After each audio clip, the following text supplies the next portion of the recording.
Solo travel had always been my way of discovering not just new places, but new parts of myself. Jakarta, a city of chaos and charm, felt like the perfect place to get lost. I had spent the entire day exploring the old town, Kota Tua.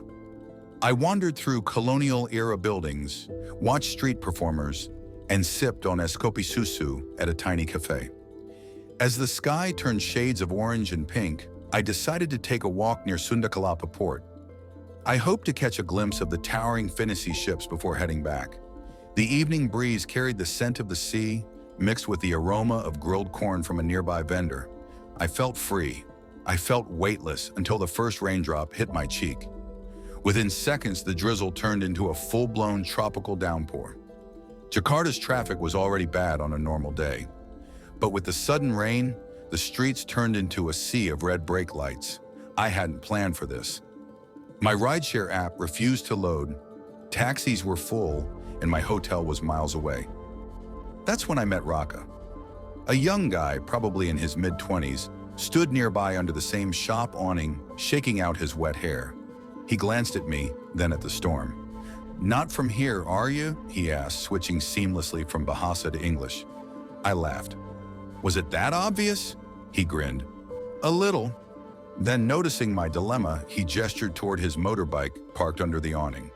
"Where are you headed?" I hesitated, but the way he casually sipped his bottled tehi bottle and chatted with the street vendors made me feel at ease. I told him my hotel's name, and he let out a low whistle. "That's far. You'll be stuck for hours if you wait for a taxi." He reached into his bag and pulled out an extra rain poncho. "Here, if you don't mind riding with a stranger, I can drop you off."